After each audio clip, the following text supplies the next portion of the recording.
Green Cooling scores with the 13 Pro-Am Community Rugby League Show. Yes, it's that time again. Hello and welcome to episode 4 of the 13 Pro-Am Community Rugby League Show. I'm Steve Beech and I'm joined as always by the brilliant Dave Parkinson. Well, Dave, it's been another challenging week in the Challenger Cup, hasn't it? Yeah, pretty exciting as well. I don't know who came up with that script. Brilliant Dave Parkinson. Where the heck's that come from? Absolutely. Well, we've seen some great games in round 2 of the Betfred Challenge Cup, and we've got plenty of action highlights and interviews to share with our listeners today. What I want to do first of all is run through the results from the full round, and obviously we've got a couple of places where we can go and we can start introducing our guests. Yeah, no problem. So, action got underway on Saturday. London Broncos 10, Gould Vikings 17. That was a great result for them, wasn't it? Yeah. Dewsbury Moor 6, Dewsbury Rams 50. Hunslet ARLFC 18, West Hull 24. Lock Lane 10, Hunslet 50. Waterhead Warriors 10, Featherstone Rovers 88. And then it was West Warriors 36, British Army 18, York Acorn 22, Alton Raiders 2, Whitehaven 24, Swinton Lions 12. And then on Sunday, your results in round 2 of the Betfred Challenge Cup were Oldham 60, Rochdale Mayfield 10, Cornwall 0, North Wales Crusaders 52, the Royal Navy 0, Workington Town 56, Blackbrook 12, Ince Rose Bridge 34, Midlands Hurricanes 46, Siddle 0, and Barrow Raiders 86, Crossfield 6, Bradford Bulls 30, Doncaster 4, Halifax Panthers 48, Thatterweath Crusaders 6, Newcastle Thunder 0, Batley Bulldogs 54, Rochdale Hornets 16, Widnes Vikings 34, and Sheffield Eagles 62, West Bowling 0. Yeah, I'll tell you what, Dave, a lot of games played on Sunday there, wasn't there? There was, yeah. Nice to see. I like a good spread of games, to be honest. Yeah, it was great. But, well, let's start with Dewsbury Moor's big day, hosting Dewsbury Rams at Batley. And we've got Dewsbury Moor's secretary, Christian Floyd, on the phone. And he joins us right now. Hi, Christian. How you doing, mate? You okay? I'm very well, thanks. How are you? Was that a big enough build-up for you, mate? That massive build-up that day. I've never had an instructor like it, mate. Not since the last time he was on the show, anyway. That's right. I've got to ask Christian, it sounds like it was a good day all round for you. I know the result ended up being quite a heavy one, but that's sort of secondary, isn't it? Yeah, the result's totally secondary. The day was just fantastic. The whole week leading up to the game and the build-up were brilliant as well. You know, it wasn't just the one day, it was the build-up. It were a great time for the club. I loved your social media with you taking pictures at the last couple of training sessions and stuff as well. It was like really good, that. Yeah, no, it's just keeping it a bit more professional really, and putting plenty of content out there for clubs to see what we're sort of doing really, or trying to do at least. And yeah, brilliant. Tell us a little bit about how come you weren't, or how come you didn't get to host it at your own ground at Dewsbury Moor? Because, I mean, I know from coming down and being one of the privileged few that was allowed behind locked doors last year when you played against Ince Rose Bridge, that it's a pretty secure venue, in all honesty, isn't it? Yeah, it is. It was disappointing, really. I mean, just to give you an overview of listeners, sort of how it works, you get a early rounds ground guide of what the boxes you need to tick and what you can't tick, and if there's any dispensations. And there were a few things. The walk to the field, for those that's been to Dewsbury Moor know that was one that didn't go in our favour, and just silly little things like not having enough seats in your dugout. I think the required seats is 12 and we only had 4, so okay. Not having the right medical equipment at the side of the field, and in-goal areas 5.7 metres and they need to be 6 metres, and things like that, which are silly things really. And I think you're getting a lot of amateur clubs coming into the Challenge Cup, the sport's most prestige competition, and I think that probably going forward that there does need to be a little more leeway, because I genuinely think that amateur clubs should be able to host professional clubs, and I don't see what the game between Haresfinch and Dewsbury Moor was different to be hosting Dewsbury Rams, the week after. It's a fair comment, to be honest with you, there, Christian. So, Yeah, I mean, like I remember having a chat actually, with some guys from the RFL. I think it was the year before last, all about some of these dispensations and things like that. Because I seem to remember, I think it was Hunslet had to switch a game to Batley as well, like a couple of years ago when they were all set for hosting it, and it's a real shame because it does take out some of that, like you say, some of that prestige in some respects. Yeah, very much so. From my point of view, and I think I've said this before, when you get to this part of the Challenge Cup, it's not specifically about the games per se. I mean, it's about what it does for the community, and then obviously then your club as a whole, and it goes right down from your open age side all the way down to your your tots and everything who aspire to go to the Challenge Cup, and it's creating those sort of moments. How was it for you, Christian, with regards to obviously your fan base, because you've got a cracking fan base there? What was the vibe like? Yeah, it were great. I mean, the attendance were just short of 1,300 up at Batley on Saturday afternoon, which is, brilliant. There were a lot from our club came, and the local Dewsbury community as well, and equally Dewsbury Rams. So it were a real good day for the heavy woolen, really, and attracted a lot of faces and a lot of juniors coming through the gates, and that a lot of our juniors as well, which is a strong message to send that.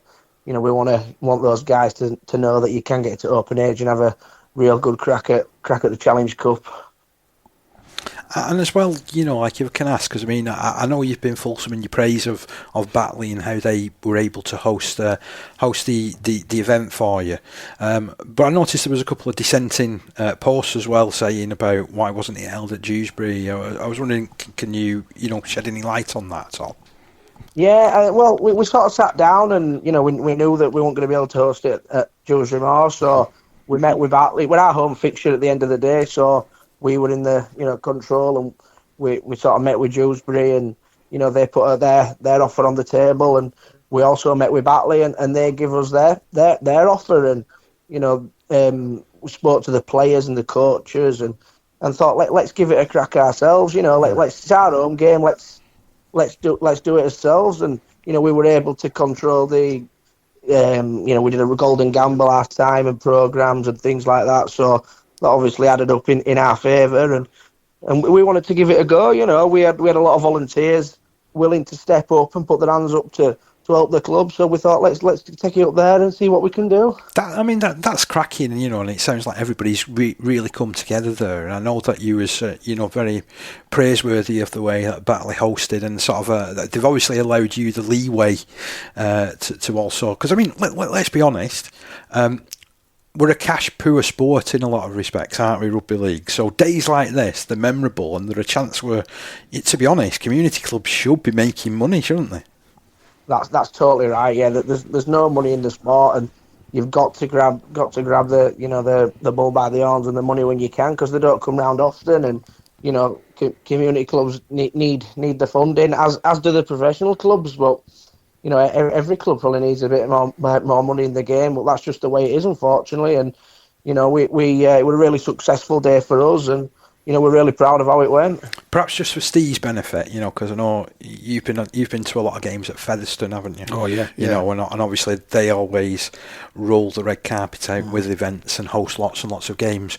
But to be fair, Batley has also done very much that type of stuff in the past. It seems to be a place where the Yorkshire Men's League finals likes going at certain times, and the Yorkshire Men's Cup competitions and those type of things. So, it's not averse to hosting stuff. And that's what you want, isn't it? You want the support of your sort of more professional clubs who have got, sort of, the facilities in place to be able to host those things, especially when, like Christian said, the rules are against you as soon as you draw a professional club. That goes out of the window. Sort of like you said, we played Finch last week. Why weren't the same rules in place when they played Finch? It's strange in some respects, because I would imagine for the Finch game, I would imagine Finch fetched a few. Quite a crowd up to you, did they? Yeah, do you know what? They brought probably one of the biggest crowds we've ever had at Dewsbury Moor. Two full buses came, plenty in cars. They were all in their club colours with the scarves and everything like that. they created an absolutely fantastic atmosphere. And just going back to the game, for the Challenge Cup, majority of Dewsbury Rams players have played at amateur clubs, so I don't really see the difference in the League One and Championship clubs. They've had to have started somewhere. They've all been at an amateur club before, just because they're now getting paid a little bit and they're not a community. Well, I'm not following the difference really, but that's just my personal opinion on that.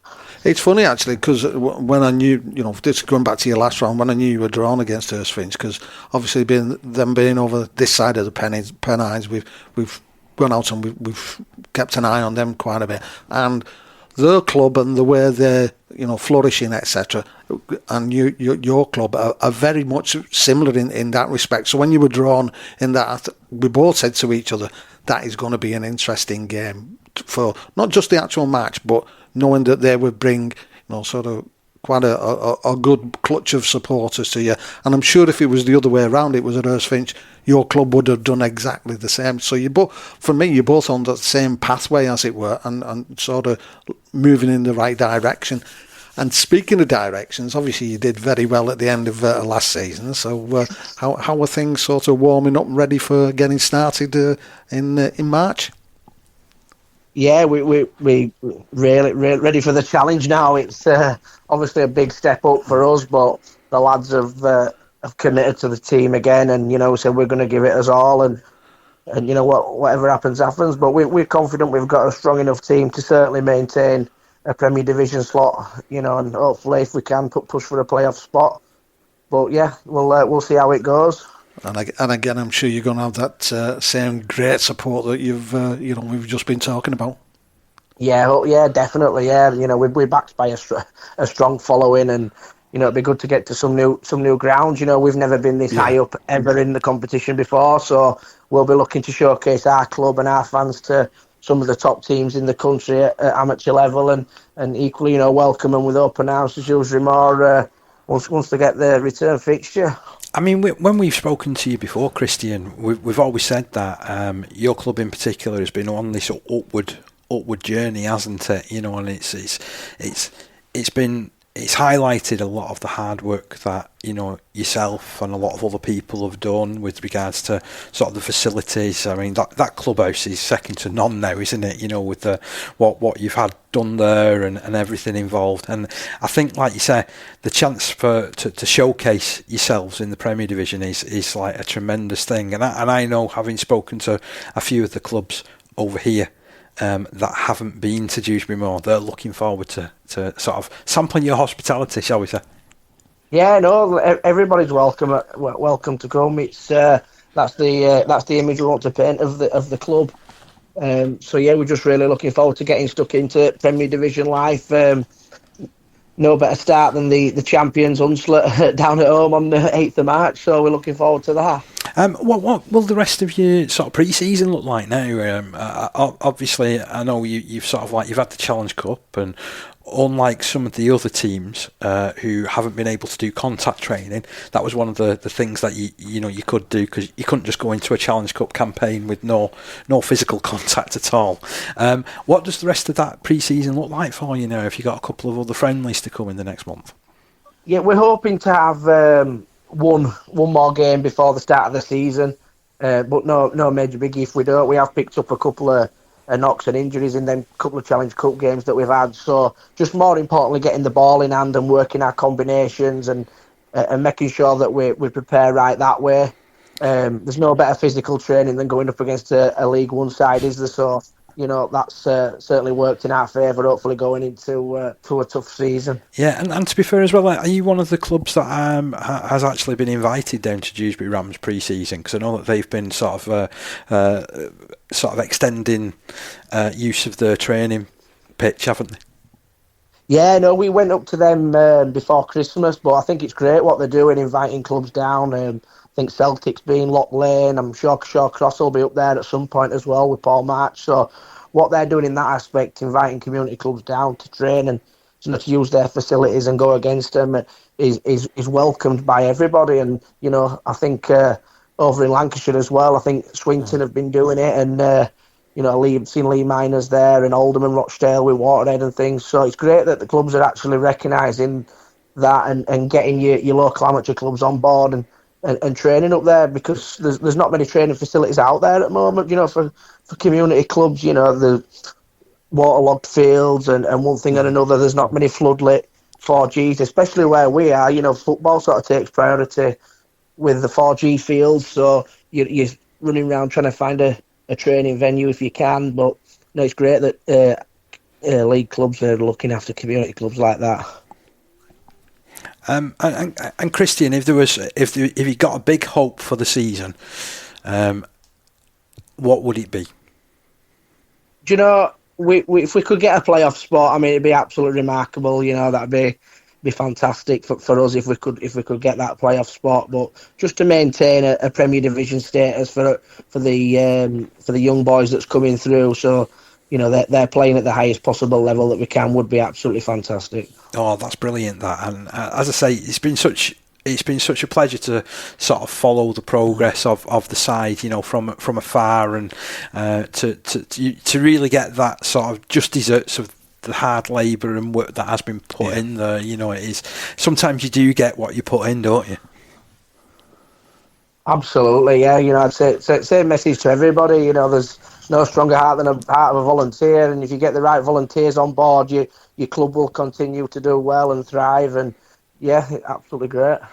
Christian, it's been an absolute pleasure having you on. Thank you ever so much, and no problem. No doubt, I look forward to catching up with a few of the boys and your coaching staff over the course of the season to track your progress, mate. Yeah, no problem. Look forward to welcoming you down at some point, Dave. Thank you very much. What a fantastic chat that was. Absolutely superb, mate. Absolutely superb. He's always good value, is Christian. Always open and honest, and that's what I like about sort of their club. Always open to things, and really sort of from a spectator point of view, and the club as a whole, they buy into a lot of things, and it's not a closed shop as such. Definitely not. And I think that there's so many things going for our clubs regarding National Conference League, and look at that, I've gone very our clubs. Yeah, go. You can tell who's media manager, can't you? Right, well, let us look forward look back on, I should say, another fascinating game, and this saw Waterhead travel to Featherstone Rovers. And first of all, what I want to do is have a read through the match report, and then we've got a fantastic chat with Waterhead's Marcus Geener, who's, he's been a busy lad of late, to be honest. So not only has he signed for Oldham, he's been put back on dual registration to Waterhead. He's played 3 games in the last week. That's a good thing anyway. Yeah. But we'll come to Marcus just after this. So it finished, as we mentioned before, Waterhead 10, Featherstone Rovers 88, and Waterhead had to look at switching the game over to Featherstone Rovers. Similar sort of reasons to what Christian gave us with Dewsbury Moor. Unfortunately, although they'd asked Oldham Athletic whether they could have use of the stadium, it was agreed with the sort of ground staff that it would have meant too much on the pitch. Yeah. So as a result, they got on the phone to Featherstone, who were only too happy to swap and host, as we know.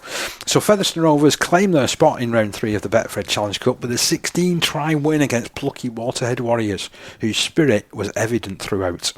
Waterhead made a solid start, and a high kick from Keegan Brennan bounced in their favour, only for Adam Robinson to be tackled on the last. Featherstone then swept the ball right, and Bailey O'Connor made good inroads before his inside pass put Toby Boothroyd over for a 4th minute opening try. Ben Reynolds slotted the first of 12 goals. A couple of minutes later, an early pass from Carlos Tumavavi, yes, that one, former international, put O'Connor in space again, and this time Caleb Akins, another international player for Wales, went to the line from Reynolds to make it 12 points to 0. A thunderous hit from Callum Murphy stopped Tuamavave in his tracks, and there was some respite for Waterhead before Akins started a move on his own line that eventually saw O'Connor send Tuamavave in for Rovers' 3rd try in the first 11 minutes. That right side attack for Rovers was in irresistible form, and O'Connor was next on the score sheet for Reynolds to convert and make it 24 points to 0. Waterhead retrieved the ball from a short restart and twice went close to scoring in the set, with Mitch Birch being tackled on the last. Again, the Warriors rallied, and it took a breakout score for Featherstone to stretch their advantage as Jaden Hatton finished neat interplay with Reynolds for the standoff to put his 5th goal over. Waterhead again get the ball back from kick-off and worked the possession well for Gareth Owen to slide a kick on that Keegan Brennan dived in for a deserved score. He couldn't add the extras, but the Warriors were on the board at 30 points to 4. Rovers' Connor Wynne, Callum Turner and Clay Webb all crossed in a great last 10 minutes of the half, with Reynolds stretching his goal tally to 7 and a 46 points to 4 half-time advantage. After some promising build-up early in the second half by Waterhead that saw them advance to the host's 20-metre mark, Rovers took control again, with Connor Jones looping a pass on to Wynne for his 2nd try to take them to 50 points to 4. Good defence from Harrison Dodd brought down O'Connor close to the line, but swift passing left brought Hatton his 2nd try. Hatton then swept in for his hat-trick 2 minutes later after Josh Hardcastle kicked forward, and Jones unselfishly handed the ball on for Reynolds to goal to take the Rovers to 60 points to 4. Sitaleki Akwala proved a juggernaut for Rovers when he stormed over from 20 metres after an overworked defence ran out of numbers. Waterhead won a further set of 6 after Jensen Hamilton collected a kick, but Rovers struck again after Jordan Williams went under the post after 58 minutes, and Reynolds' boot made it 72 points to 4. Callum Turner grabbed a superb individual 2nd try, and Akwala soon followed him to the line for his 2nd. The Warriors continued to contest every restart, however, and eventually got the ball back when Williams threw an errant pass and Matty Holland collected well. Waterhead then pushed into range with good drives from Niall Dean and Harry Barker before Keegan Brennan was quickest to react for his 2nd try. Turned out to be a brilliant intuitive try, this one, because he kicked forward and won the race to his own kick. Jensen Hamilton then goaled to make it 84 points to 10.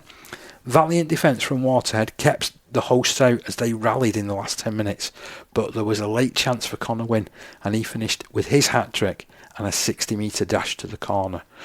So it finished 88 points to 10. If you just look at the score, you just think, yeah, they had no chance. And I suppose, really, that was the case. But as I've said before, sometimes you get out of games what you put into them, and they just never gave up. And at one point, Featherstone were scoring every 2 minutes in that second half, and you could see the heads had gone down, and you're thinking, oh, they need to somehow get themselves up again, otherwise this could be a massive score. And to be fair, they did just that, and to score 2 tries as well. I mean, like we said, it's adventure's the wrong word. It is an adventure, but the thing is, it's a chance to test yourselves against really higher opposition. I mean, Simon said the score's irrelevant to that point of view. We've watched a couple of games now where we've seen teams, technically on paper they're mismatched, but there are those that are classed as the lower team, you would say. There are certain points during the games where they will put stuff together, and really push, the bigger team, for want of a better word. And we've seen that in a couple of games that we covered out at Crossfield when they played Maryport, and at the weekend which we'll talk about a little bit later on. Yeah, definitely. Well, as I hinted at before I started reading the match report, I caught up with Marcus Geener, and this is our conversation. Delighted to be joined by Marcus Geener. Marcus, it's been a busy old week for you. I'm catching up with you after a Challenge Cup game, but you've had 2 other games this week, haven't you? Tell us a little bit about your week. So it started off last week. We had Lee Miners at Waterhead. It was a tough game. It was a tough game, and it was a bad pitch, boggy, so it was sore in your legs, and it was just. And then it went to Golden Point, so I think we ended up playing about 40-50 minutes there. He just kept on rotating us all. And then you're feeling it after that, and then we're back training. I was training with Oldham on Tuesday, get told I'm playing on Wednesday night. And I wasn't supposed to get long on Wednesday night because I was playing today, but I ended up playing about 50 minutes against Rochdale for Oldham. and that was a tough game.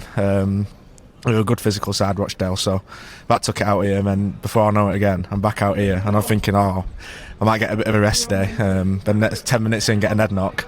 Marcus, come on. And I'm straight back into it, and then, because you only get 8 subs, I'm staying on all game, I'm jumping around position to position. I come in, then I've half time, hamstrings, calves, rub downs, behind my sticks, I'm getting a rub down.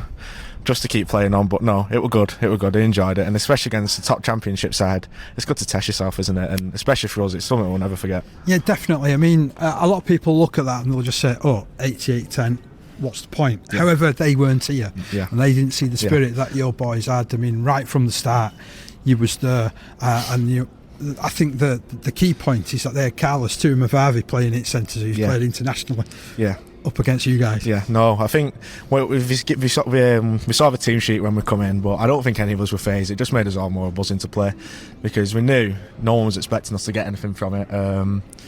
But we just knew we had to come out, give it a good go, and then just leave nothing on. Does that give you that little bit of freedom to just go out there? And play? Because we've got nothing to lose. No one was expecting us to maybe even score. We scored 2. All it was just go out, have a go, see how it goes. But then the scoreline, I don't think reflected the game, because we said as well, we just don't beat us up the middle. I think near the end, fatigue, we caught us a few times on the inside, but for most of the game, we're forcing them out wide. And that's what we wanted, because if you're forcing them out wide and we're getting us with skill, and a lot of the time it was on last tackle, they did us with a bit of a trick play, we think we're going to kick and maybe shoot it. So we're just getting caught out by skill. It wasn't anything bad on us. So I think we're happy overall, because that's what we said. As long as they're not beating us up in the middle and bullying us, which he didn't, we're doing well, because no one expected us to even score. So you can really learn from that game, can't you? I'm speaking from a Waterhead point of view. No, I think it's going into the season now. We just played a team who's pushing to be in Super League. We know where we can fix up now, where little things like the insides and sliding over, so we know we can fix that up. But it's a good test, because that's going to be the hardest game we play all year. So, and to be in it, I know we said to be in it, it was like 80-10, but you've worked to get here though, haven't you? It really wasn't reflective, I don't think, because if we show that every week, I think we'll do well against all the teams. I think it's just coming up from Div 1 as well. I think it's been a bit of a journey for us. So we've started off, we was just saying it in there 7 years ago, getting pummeled this every week by bottom division. So we've kept climbing, and I think a game like that is just going to spur us on now and give us a motivation and what we need. For me, there was 3 moments in that game which saw the loudest cheers. Yeah. So the first one was, I think, when Kallem sat Marvy down at one point. He thought, I finally got him. And he didn't half hit him. And then the 2 tries for Keegan, which were so well taken, weren't they? Yeah, no. He's brilliant, Keegan. It's just little moments of magic like that. Whenever we got in good ball, we looked quite good. We threw some good shape. We're getting up there. We didn't have much of a ball, but when we got up there, Keegan, he just turns into a little bit of a free, like a little dab through, and he's on it. He was like lightning, wasn't he? Yeah, honestly, no. He's just. They weren't expecting, I don't think, because we had shape outside. I don't think any of us were, but it's just little moments like that. If we can get in good ball, we can score tries. So when we're playing teams obviously not as good as this in the NCL now, if we can get in positions, if we can score we can score in good ball against these, we can score against anyone. So we'll do well. I want to take you back, because you're going to be playing with Waterhead and you registered with Oldham as well, so it's a dual registration. How does that work, and how are you finding it? No, so it's good. I spent all pre-season at Oldham, Tuesday, Thursday, Saturday. Been running in different positions, learning off everyone, and then I got my first game on Wednesday, which was amazing. And then in the last few weeks, I think the start of last week I started going back to Waterhead now. So I do Tuesday on at Oldham, and Thursday I'll run with Waterhead. It's more of a team session, getting in with the boys. And then I'll play with Waterhead on Saturdays. But I can play for either. I'm signed on for either. But they said to me at Oldham, we just need you playing. And I was more than happy to come back to Waterhead, especially because we're in a good division now. It's not going to be easy for us, and I can still keep developing and playing, but when I'm running with some of my best mates, so it was a perfect deal for me. Even travelling somewhere, somewhere new with work now, and I could still come here with my mates. I could sign a contract. I could still get better. I can train with a top pro team. It was just a bit of a no-brainer, and I feel like I've already come on massively already, so it's been good. So you've got the best of both worlds there, haven't you, really? You know, from how you describe it. Where do you think this team at Waterhead can go this season? You know, is it one of those where you're looking just to consolidate in the division, or do you think there's enough skill in this team?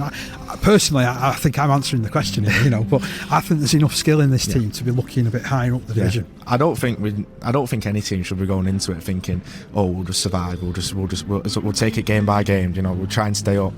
We're going to go for it because we've got a good mix. We've got some older players now who are coming near to the end of their careers, really. But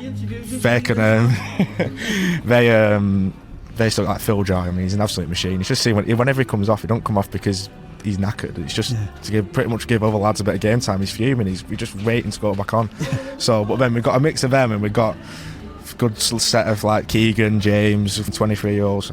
But then just our 18s now coming up. We were a top team, so I don't see why we can't be pushing on to try and win it. Especially maybe not win it, but even compete. With none of us are going to go into it thinking we'll try and survive, because that's not right mentality. If you're coming in like that, you're not going to do as well as you can. We need to go into it confident, and this is after this game. It's brought us all closer together. We know what we can do, and it's just after this we're ready to go now. Every tackle, every try, every scrum.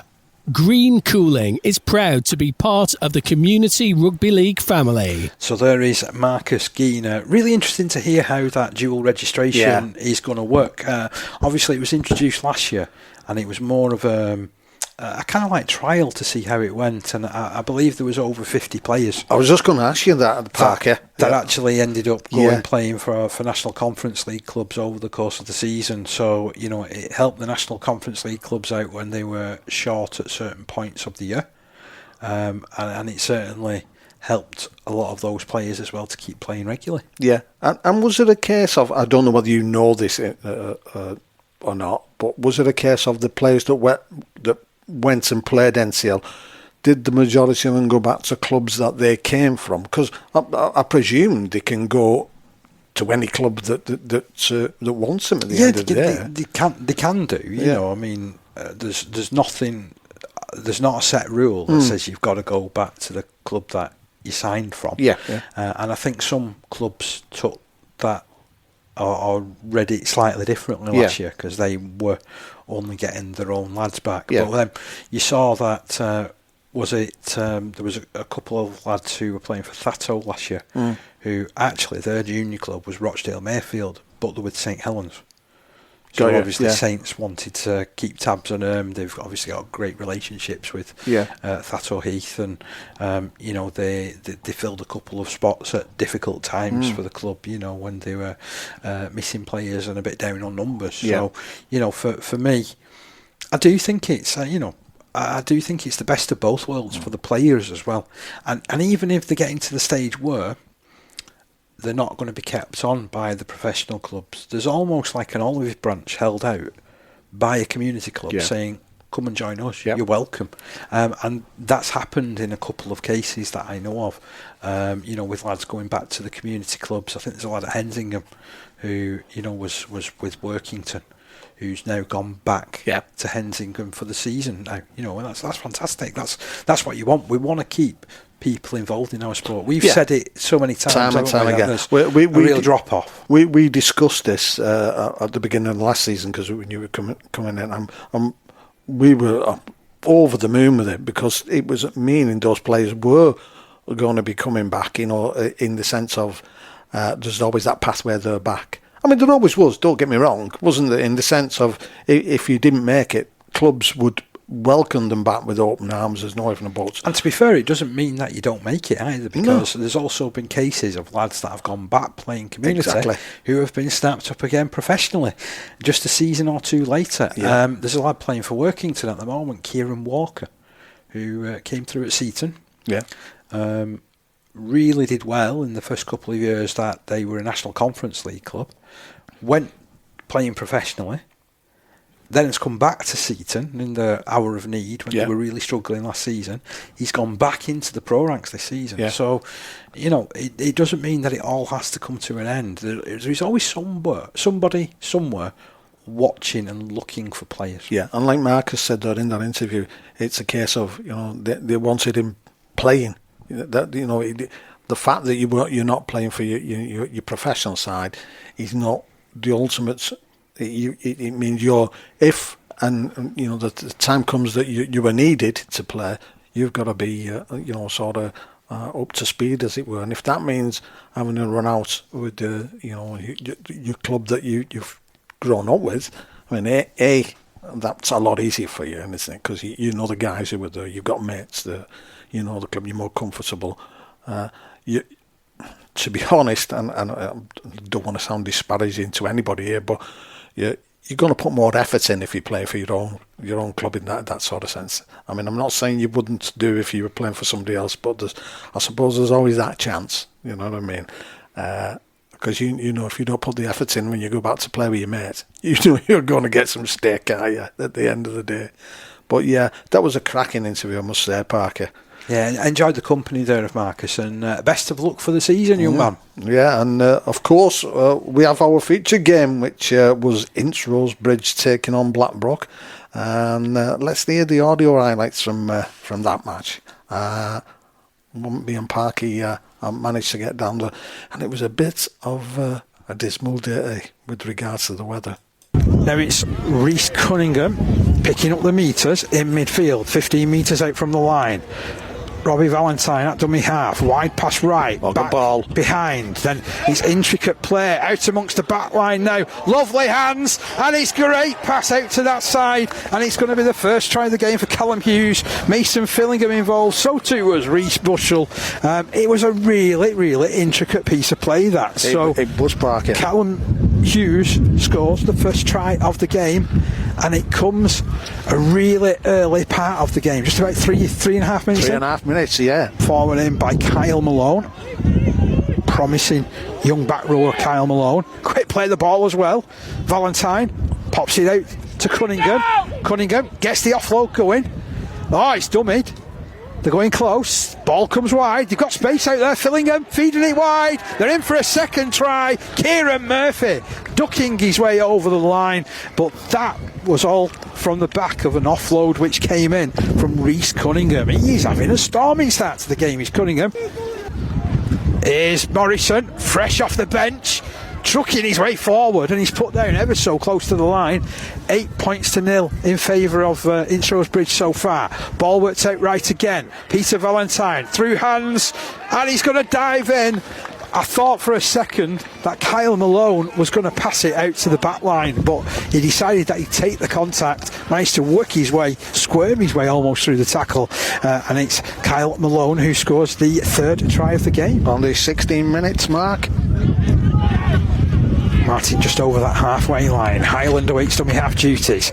Sends it left to Tunstall. Tunstall onto Moss. There's space there, and there's definite space. There's a flying second row, and he's going all the way here. And he's got try. What a try. That's a superb response there from Josh Wilson. Absolutely superb. That is fantastic. He's basically steamrolled through a gap there, hasn't he? Everybody drew breath because it looked like the fullback was going to come across and make a tackle. And then he worked his way through that challenge as well to get over the line. Yeah, on 32 minutes mark there as well, Parker. Really good one. Met the ball absolutely spot on. Swerved towards the post and, as you say, round the fullback and under the sticks. Comes right again. Kick comes in from Peter Valentine. Oh, they've got it. They're going in. Ince Rose Bridge. It's a super take. Fantastic for Callum Hughes. He's picked the pocket of the defence there. Road highest. We saw a lovely kick out to him. He has scored. That has extended the advantage out to 18 points to 6. Way forward, and it's proving successful here for Casey Shaw. He's inside that 20-metre line. They're up by 6 points to 20 here on Ince Rose Bridge. Ball worked out to the left-hand side. Dummy thrown by Kyle Malone. Has he worked his way to the line? Yes, he has. And the referee does award the try. That was great work from Kyle Malone, and that just basically sums up, I think, this back three. Valentine again, whipping the ball out to Bushell. Bushell keeps it moving. Here's Shaw. Oh, good tackling, good defence. Did he go again for dummy half? Has it gone under? He has. You might be able to see that better than I I'm can. not sure it was Valentine because he went from dummy half. Been successful anyway, straight under the post. So takes them out to 28 points. Still trying to work out who active was. It's Pete Valentine who's going to be attempting the goal. It wasn't him that scored, was it? I would go off your initial reaction, Steve, because you said it was dummy half. Dummy half, yeah. So the goal line has been tagged on. Nash, dummies, comes to this left-hand side, slips the ball out, kick comes in from Langley, it's picked up by Tunstall. Tunstall will make the line. It's a good response from Blackbrook, no less than they deserve. Very, very, I was going to say, they just played to the whistle, didn't they? Yeah. They played to the bounce of the ball. I don't think it was particularly structured, that, but it was definitely deserved, and Tunstall going in for the try. Peter Valentine will play to Robbie, and Robbie passes in field, looking for the running there of Kallem Rodgers. Rodgers can't quite force his way through. 30 points to 12. They'll work it to this right-hand side. Pete Valentine, and Peter Valentine has scored in that corner. The two brothers linking to perfection, and Peter Valentine scores in the right corner. Could well be the last action of the game, I wouldn't be surprised. And he's missed it. And there we are. And yes, that is it. And Ince Rose Bridge are the team that goes forward into round 3 of the Betfred Challenge Cup. They win this game by 34 points to 12. Rugby League's secret weapon, Green Cooling, scores with the 13 Pro-Am Community Rugby League show. Got to say, Park, it was bitter, wasn't it bitter? And when we looked around the way Blackbrook is, it's got a really cracking covered area with all bench seats and everything in there. It's a really, really good club. Floodlit and everything. Put the floodlights on late on it. It was like one of them Friday night lights type of thing. But it was bitter cold. Really good game, really enjoyed it. And again, from our commentary point of view, it's just great getting out to these Challenge Cup games. Obviously, last week when we were at Crossfields, we managed to get the VO footage and link our commentary up. And this time, we managed to do a similar sort of thing because Terry Gorman was filming it all, and he sort of. Did us a big favour. I mean, we asked him, could we possibly use the footage? And he said, send us your audio and I'll link it all up, on which he has done. So you can see the game on YouTube, on our channel, with obviously the dulcet tones of Mr. Parkinson. The voice of Community Rugby League. I think you're actually dubbed yourself, if I'm not wrong. The voice of Community Rugby League. I don't know what to say half the time, to be honest. So it's only when I go back and think, did you really say that, Dave? And I've got to say again, Teddy did us proud. Has done a cracking job. So get over there and get that watch because it is really, really good. And to all the people who are out there supporting in that weather, big thumbs up, because that's what the community clubs need, is your support in good and bad weather and good and bad times. But the funny thing was, I know you was coming to it, because we looked round and our touchline at the end of the game was absolutely deserted and everyone was under the covers. Everybody was under there. They were stupid. It's a little bit a bit more raised as well as being under cover. And obviously you got a better view of things. So it was a great win for Ince Rose Bridge, and afterwards I caught up with second rower Kallem Rodgers to reflect upon the performance.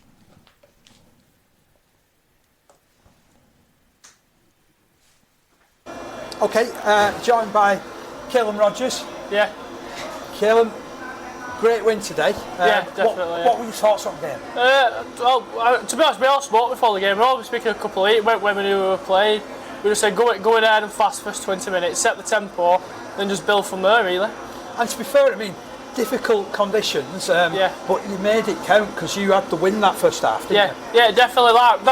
One main thing we spoke about before the game was the conditions. We all knew it weren't going to be a fancy rugby day.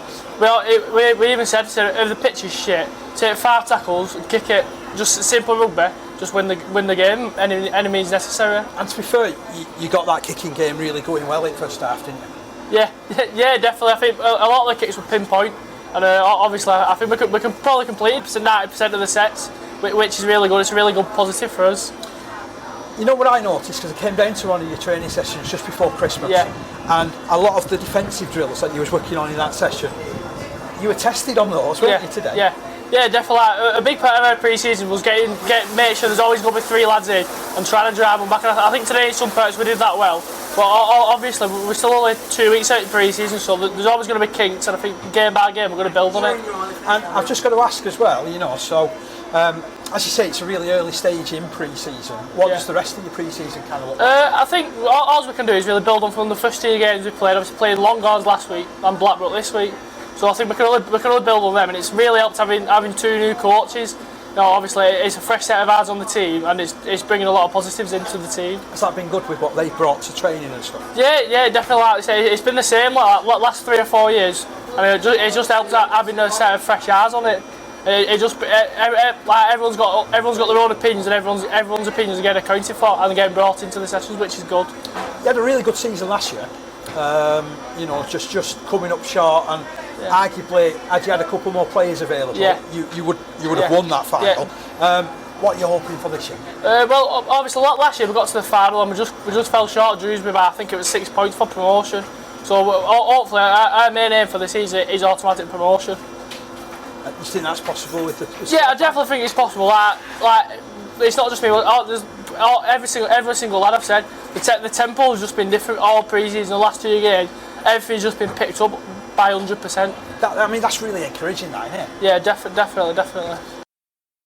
Green Cooling keeps the 13 Pro-Am Community Rugby League show cool, even when tackles get heated. You know what I really love, Steve? Yeah. And it is the different voices. It's sort of, you hear that passion.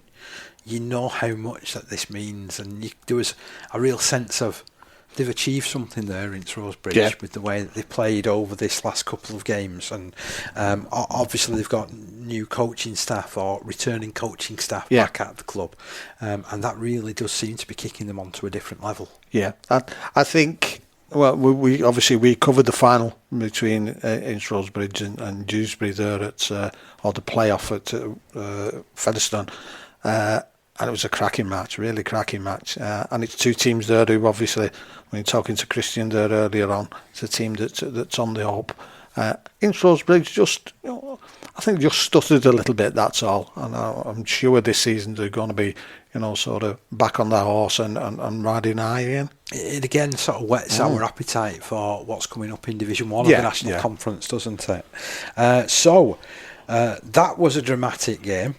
This next one that we're going to talk about was another dramatic game. So this was over at Hunslet ARLFC, where West Hull were the visitors. And I've got to say that in years gone by, this would have been the titanic struggle of the lot and the National Conference League Grand Final. The 2 of them have played each other, I think, in 2 Grand Finals so far, with Hunslet successful in both of them. So, I suppose in some respects, West Hull were thinking, can we get one over them? We know there's been changes in the ranks at Hunslet. There's been a couple of players that have moved into the pros. There's been a couple of players that have hung up the boots. And that all has an impact, doesn't it? And West Hull, they played the better of the rugby to pull off a big win. I caught up with their new coach, Ryan Steen, to hear his thoughts on the game and what's next for the club. Yeah, it was a good performance on Saturday, which obviously led us to the result. We obviously know the qualities Hunslet possess, and they're a top side, and the champions for a reason. So we knew it was always going to be a tough game, especially at their place. So it was really pleasing that we got the result. We did a lot of things we wanted to do early on. We completed really high and kicked chase really hard, and did a lot of the little effort areas really well, which we spoke pre-game, because it's important to get a strong start against Hunslet, because it's something obviously they like to do to you. They like to start well and blow you away early. So that was a very pleasing thing. And obviously the momentum swung in the game, and they got a bit of joy off the back of our errors, which is easy fixes on our part, because a lot of them was individual errors. So, but yeah, the pleasing thing as well, we stayed in there. We got back into the game, and we looked quite comfortable. I thought the last 20 minutes we obviously got the try, and after the try we was really composed with our end of set finishes. So that was very pleasing. Yeah, it was really good on Saturday again for us, Ben. He always is, to be honest. He only got the one try there, Dave. He was wrongly given the second one, so don't let him claim that. But yeah, Ben was really good, like he always is for us. So it's pleasing to see him and a few of the senior boys start the season well and help these young lads who are obviously new to the team and making that step up from obviously 18 to NCL. Pre-season's been really good. That's a vibe what I'm getting off the boys. It seems to be a lot of energy around the place, which is a good thing. Obviously we've been back 4 weeks now. We come back a little bit later than most NCL clubs, but the boys are applying themselves with the right attitude, which is what it's about. Because you can do all the drills, skills, and games you want. If the boys don't have the right application and attitude towards them, then you don't get out what you want. And the boys have bought into what we're trying to create, or what I'm after. So yeah, it's been pleasing. The St Helens game is going to be huge. It's created a lot of noise around the place, to be honest with you. It's been crazy since obviously beating Hunslet on Saturday. So, but as a club, we're really excited by it. We just need to, like you say, enjoy it and embrace the moment. These things obviously don't happen often at all. I think it's 1969 since St Helens last played an amateur team. So we obviously know the golfing clash between the two teams, with them being full-time athletes and being St Helens. So we just need to give our best version of us, and that's all we can do.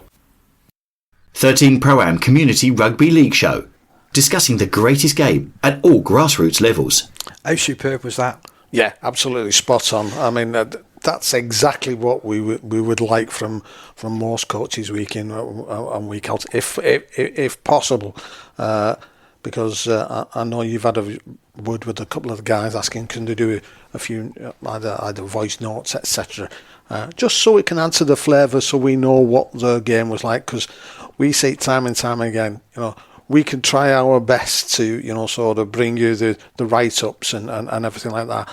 But the people who are there can tell you the story better. Definitely. And the people who are involved in the teams and coaching staff, etc., are even better still, aren't they? So again, this is sort of like a bit of a shout out for the clubs, really, because like Ryan was able to record.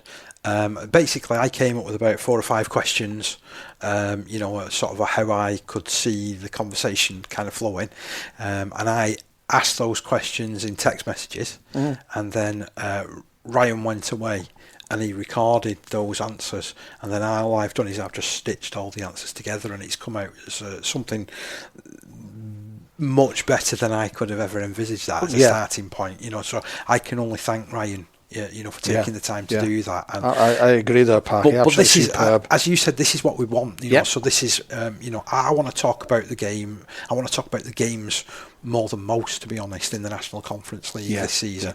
And what this does as well, it means that we can get double the value out of it. So anything where I do an interview, it can feature on this podcast as an audio, but it can also feature as a written piece. So obviously I know that they're playing against St Helens next week, so I can do a bit of a preview to that game based on that conversation that I've had with Ryan. So it's the best of both worlds again. I can tell you, if St Helens played the team they played against Salford at the weekend, they could be in with a good shout.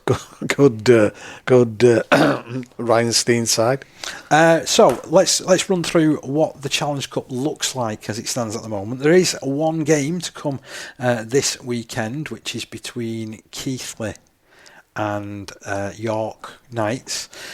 So that's still to be decided. But the rest of the fixtures have all been locked in. So next Friday evening, that's February the 7th, you've got Workington against Lee Leopards, Sheffield Eagles against Wigan Warriors, a replay of the 1998 final there.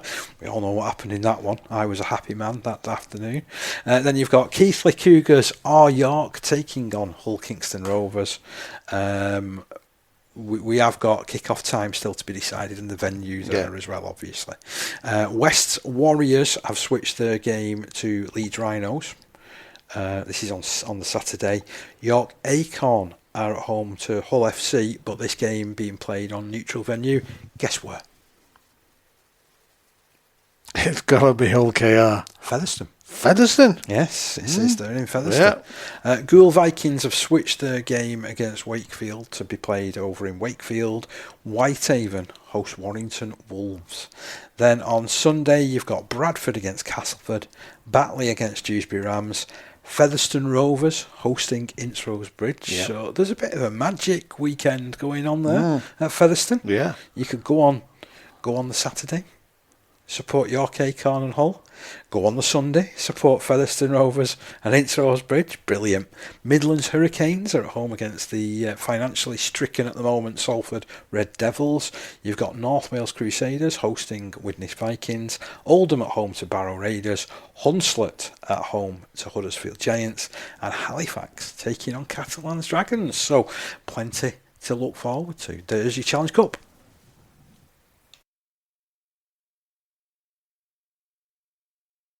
13 Pro-Am, giving a voice to Community Rugby League. Right, moving on, and some big news from the NCL AGM. We saw some key leadership changes. Trevor Hunt takes on the role of president. Mike Denning becomes chairman, and Tony Johnson is now vice chair. Long-serving Joe Fitzsimmons was awarded life membership, and they welcomed new club reps Robbie Thompson, Joe McCormick and Clive Senior. Those last three, Parky, what clubs are they from? So Robbie is from Ellenborough. Joe McCormack has recently stepped down as secretary at Siddle, and Clive is involved down with Dewsbury Celtic. Yeah. So they've all got. If you look at what they've been doing and how long they've been in the roles and that type of stuff at the clubs, they all offer so much. And the idea behind this is that they wanted to have the club reps being a little bit more regionalised. Yeah. So of course Robbie's up in Cumbria, so he can look after the Cumbrian clubs who each have their own things that potentially go on that might be a little bit different from down here in Lancashire, for example.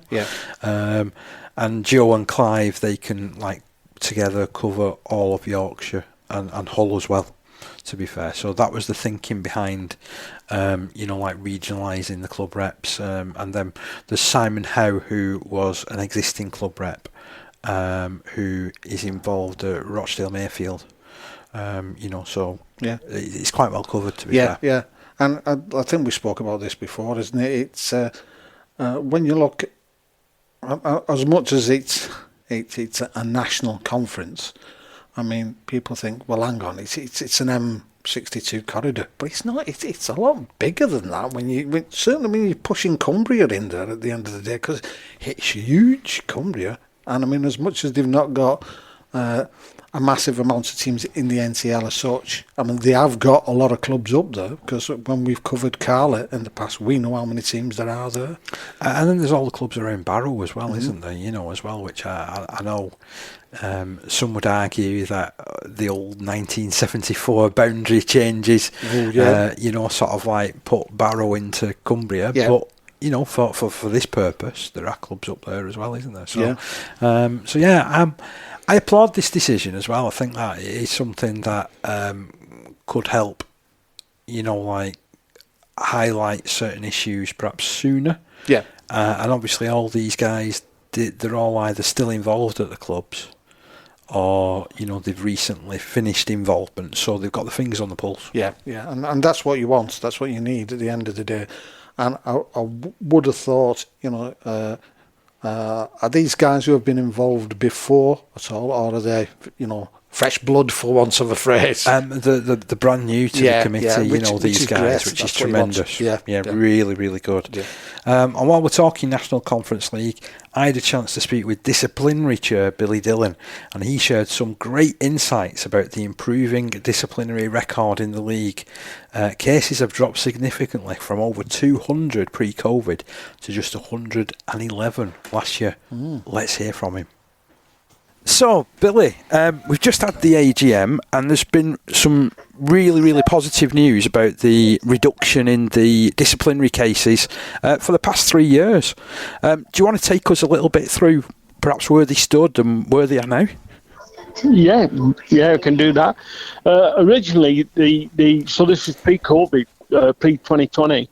The panel was seeing at least 200 cases per season. So COVID came along, and in the intermediate time, we've got the introduction. The NCL invested in some referee headcam recorders, and since then the numbers have dropped. So 2022 was down to about 170. 2023 was down to 126, and 2024 was down to 111. So that's really a good news. It's a good news story.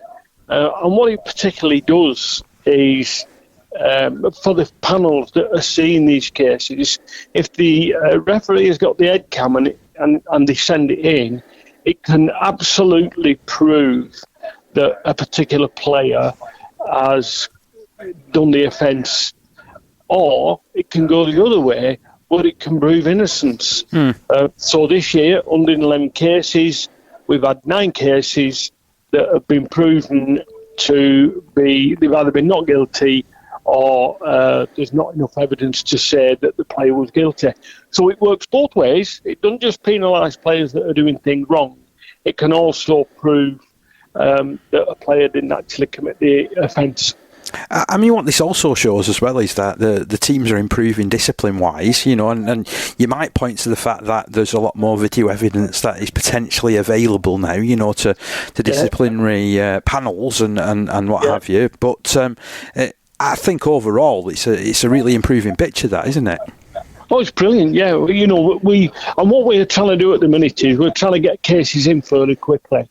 I think we hear most cases between 9 and 12 days.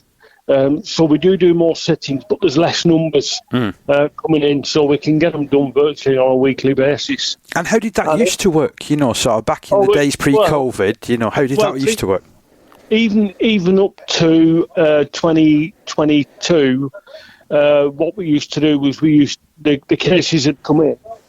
Players or clubs have got a number of days before they've got a reply to once they've received the referee's report, they've got a number of days before they say whether they're pleading guilty or not guilty. And from there, by the time we get that reporting, it could have been another 10 to 15 days before the panel was sitting again. So lads were still continuing playing for maybe 4 weeks when they were due a ban. So what we did was last season, we took it on as a trial that we would sit as soon as there was we knew there was, because Alan gets the number of cases fairly quickly. The referees reports are in within 48 hours, so he can tell us, and if we can, we'll get them in the following week, so they're dealt with. And to be fair as well, all the team sheets come in really quickly now as well, don't they? Yeah. And what it does is it speeds the process up for players. For if they're gonna get a ban or what ban they're gonna get, and it just makes it a lot simpler, because we've had some players coming in, they've been waiting a month to get in front of the panel, because it's so quick now, and with the new changes that have come in, where the ban now is affected immediately. At one time you would come in, and if you got banned, I think it was under 6 matches. I'll have to double check on this. If you got under 6 matches, then you could play the following Saturday, but then you was banned. So with the bans now coming in immediate, so if we hear a case on a Monday or a Tuesday, you're banned. Right. Okay. So that you've already lost 1 week. There will be some complications with it, I think, because if somebody's pleading not guilty and they've only got 2 games. By the time they get to the appeal, because they've got to go to the RFL for the appeal, they could have served 2 matches. Right, okay. So that's something that we're going to have to navigate. I mean, as you say though, overall it's a much improving picture. Just before we sort of move on, there were sort of like some cases where Well, I suppose as a league, you're still not happy with them. So I'm thinking, the foul and abusive cases to match officials, there's still perhaps too many of those. It's a bit of a sickening, really, because when you see a referee's report come in, you'll see two blokes, they'll have a bit of a bang at one another, there'll be punches thrown, end of story, they get on with the game. When there's verbal abuse to a referee, it becomes personal. It is personal. So referees take that on board. So I can understand why referees think, well, hang on, why am I doing this? I'm supposed to be enjoying it, and I'm getting called this, that, and the other.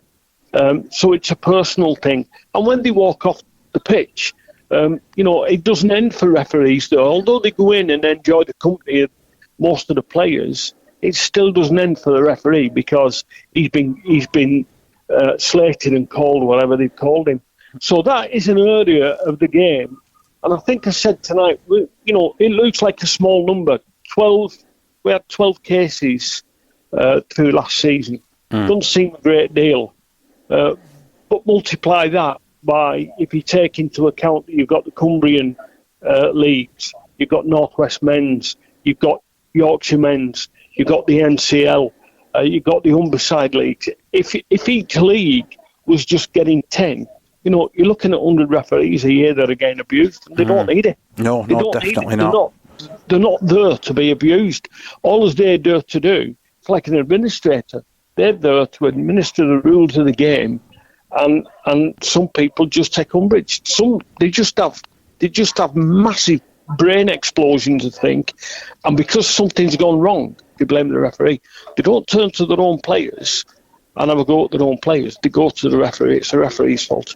So that part of the game needs tidying up because we can't afford to lose referees. No, and it's something that the RFL are really keen to promote as well, aren't they? This anti-abuse message. It's something that it gets mentioned at every professional game that you go to. There's always an announcement over the tannoy system, isn't there? A loudspeaker before the start of a game, and then there's always various things that get raised at various points. And I remember seeing a video at the end of last season, actually, which was talking about the amount of abuse that the full-time referees get. But we've got to keep in mind that some of these young people that are picking up the whistle, they're not much older than school age, are they? Well, that's right, and that's a big concern because you get the NCL was always supposed to have two touch judges with a referee, and just at the moment we're not able to fulfil those spots every week. Now, when you have a look, you get some of these people that are going doing that. They may be 16, 17-year-old. They're running a line. They've got spectators. They've got coaches and the bench who's not particularly abusing them, but the language and the way they're spoken to, they'll go up to a touchy and say, hey, touchy, why is he not give that? Get onto the referee, get your flag up. And that's the stage where those young people think, I'm unlimited, I don't need this. This isn't something that I want to do anymore. So they drop out the game, or the vast majority drop out the game before they come to fruition. Now, when you have a look at that NCL level, which is, it's the step down from the semi-pro game, and at national level, that's still happening, and it shouldn't be. What frustrates me a little bit with it is a lot of players don't pay their own fines, so we could put a daft fine on referee abuse, £250. The problem is that the players don't pay that; the clubs pay for them. Right.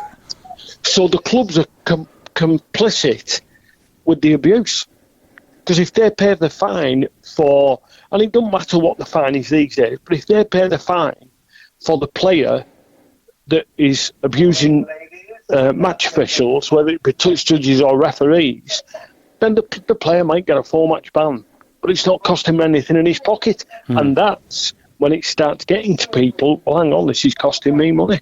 But that's the way of the world at the minute. And I understand that clubs don't want to lose players, so maybe they don't want to put these costs to them, but if they've got no referees, then it's pointless having players. We've got no game. From players, referees and competitions to clubs and playing fields. We talk about the lot on the 13 Pro-Am Community Rugby League show. And we certainly do talk about the lot, Parky, because that was very, very interesting. You raised a number of really good points there, didn't you, Billy? And this is why I wanted to have a chat with him, because, whilst clubs are to be, congratulated on those cases coming down, 200 a season prior to COVID and 111 last year, there's still areas for improvement, so I think Billy mentioned there are 12 cases of referee abuse. It's way too many. Yeah, that was interesting that he said about the clubs paying the fine for the players. So that makes them complicit in the action as well. And I'd never thought of it like that. That gives a slightly different complexion to it, doesn't it? What I'd do, okay, we won't fine you, we'll take points off you. I mean, the bottom line is then, then you're going to, everybody's going to get the punishment for maybe one or two players or the crowd or who's done it that way. I mean, if you've got to find a way to, somebody's got to pay for the punishment, got to pay the punishment in some way or form. It doesn't have to be, sort of from a cash point of view. If it means, all right, we're going to take you. We know that teams from last season where there's been fights broke out and different things like that, where punishments like that have been dished out. So, I mean, if you're trying to protect, and you know what he was saying there about the kids on the lines, I have seen it. I've seen the intimidation. Sort of from. Don't get me wrong. It's not. It's done subtly, like he said, by coaches and benches and things like that. But then you get the crowd who are behind, and certainly you get some places where you can go. They can get. It can get a bit hostile, and quite a few times that's a beer fueled. They've been out, they've had a couple of drinks and what have you, and they're with a group of mates, and suddenly it's easy to get onto the certainly if it's a young touch judge or a female as well. I've seen that, and it's massively wrong, And like you said, if it means that people are going to say, "Man, no, I'm not doing this anymore. I don't do this to take this abuse," and there's other ways of trying to sort it out. And that was really, really good interview, that, Parker. So there's a couple of other things that I just want to mention before we move on and close the show. So the first one is a series of operational rule changes that are coming in, certainly to the National Conference this season. So there was something about overseas touring policy updated to include a code of conduct for touring parties. Don't know where that's come from. Anyway, I'm not going on a tour now, so we're all okay there.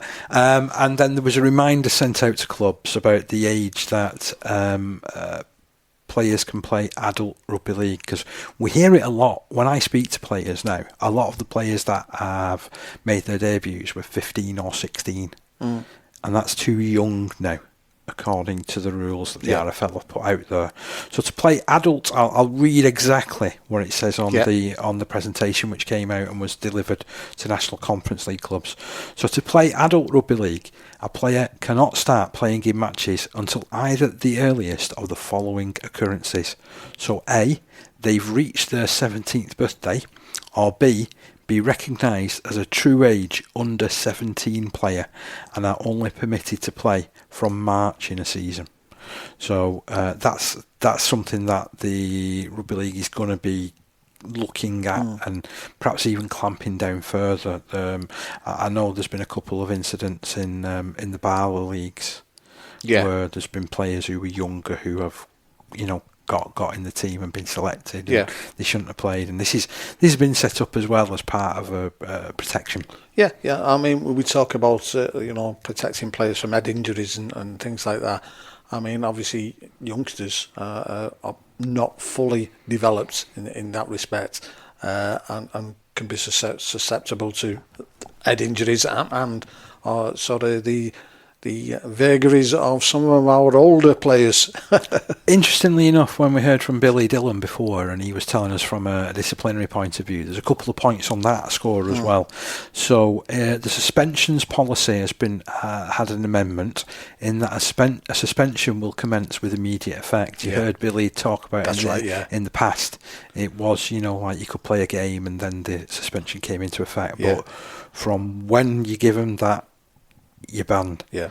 And from the sounds of it, that's something that the NCL has actually been doing before this has come in. Yeah, sounds like spot on. Right up with things there, aren't they? And then in appeals, a person suspended by the Competition Disciplinary Tribunal shall not be permitted to play in any match or competition until their appeal has been heard. So that's interesting. So that could also put a stop to, say, somebody's had a 2-match ban. Yeah. Because by the time it's heard, they might have already served it. Yeah, that's true. Yeah. To be fair, perhaps not in the case of the National Conference League, who they try and meet as shortly as they can afterwards. And the grounds for appeal has changed as well. So this is a little bit weird. I have to admit, I've read this a couple of times and I don't fully understand it. Right. I'm going to run it past you because you might be a little bit more, fire away to it for this. So it said grounds for appeal. This. So the only grounds for appeal are that the original competition disciplinary panel, either number 1, came to a decision to which no reasonable body could have come to, or 2, failed to have acted fairly in a procedural sense, or 3, imposed a sanction that was so excessive or lenient as to be unreasonable. They've covered the bases there, haven't they?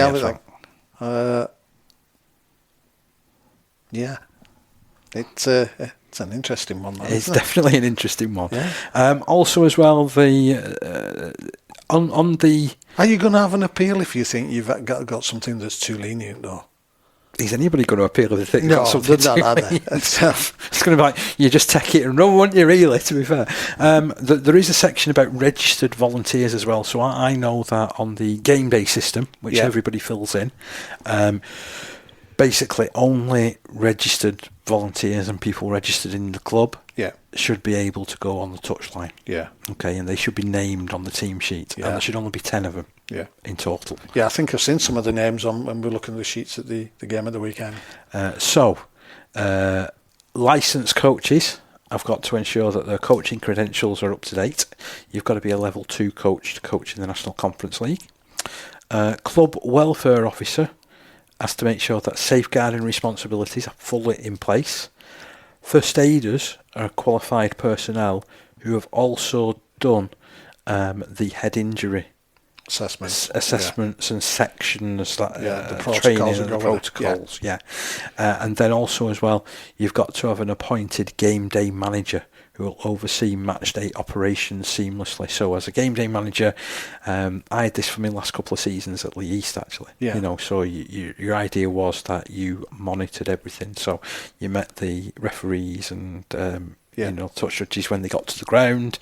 You showed them where they were going. You made sure that all the team sheets were to them on time and that they were correct, which was sometimes a bit of a battle when your 6 and your 7 kept swapping numbers, not pointing at anybody in particular. And then name names. No, I can't. I'm not. Get them out. I'm not naming names. I'm not naming names now. It was in the past. He'll tell me after. I'll tell you next week. But an interesting part of the game day manager role is that you're also meant to keep your touchline in order. Yeah, and that's something that I think I've spoke about in the past. And as much as that I agree, from what I said earlier on, that can be a really tough job. And that was actually quite difficult for me as well, because I was 12 foot in the air with a video camera as well. So, obviously I could shout down to people and say, "Oi, stop behaving that way." Because basically, you're policing touch lines, aren't you? Yeah, that's what you're meant to be doing, really, yeah. And should there not be some sort of training with regards to how you do that? We talk about head injury protocols and welfare, etc. Should that person not have some sort of, if this happens, this is what you should do? Because it's trust me, I've been on some of them touchlines where, hang on, no, I talking about walking away, with the linesman getting abused. There are times where I thought, well, if you're a match day manager and you've got to handle all these characters, then no, I'm off. So I think that's something, and I've mentioned this in the past, certainly when we were covering Northwest Men's League as well. That's something that they need to look into. It's funny supporting. It's funny you mentioned concussion protocols as well, because there's 3 slides all about that as well. So the concussion guidelines for grassroots sports has been reiterated. If in doubt, sit them out. It was something that was on top of each and every team sheet. So when we got official NCL team sheets last season, it was right at the top, if you ever noticed, if you go back through some of those copies. And there was a few points which were put on. So return to education and or work takes priority over a return to sport. Individuals with concussion should only return to playing sport which risk head injury after having followed a graduated return to activity and sport programme. All concussions should be managed individually, but there should be no return to competition before 21 days from the injury. Anyone with symptoms after 28 days should seek medical advice from their GP, which may in turn require specialist referral and review. And most people who sustain a concussion do not require any treatment, as they normally get better by themselves and recover quickly. But for some, the symptoms may last for days, weeks, or in rare cases, even longer. The UK concussion guidelines for grassroots sports, your role was the next slide, and it said be aware of signs and symptoms of concussion. Important that 90% of concussions do not involve loss of consciousness. Remove players safely from play. Monitor players, do not leave them alone, and act if symptoms worsen. Ensure they do not drive and get them home safely, but also ensure that they don't drink any alcohol as well. Ensure that the player is not left alone in the following 24 hours. Inform a responsible adult of the suspected concussion. Remember, you are not there to diagnose. Professionals do that. NHS 111, GPs, etc. Do not let them return to activity until concussion has been excluded or the return to play has been completed properly. Check that there's no symptoms. Encourage honesty and the reporting of symptoms. Complete the injury report form and follow the UK grassroots concussion guidelines. So they've introduced something called a concussion passport as well. And it says here on the slide, we have created resources to help players and clubs better understand the concussion protocols within the community game. A concussion passport has been designed to support players in managing their brain health after a concussion.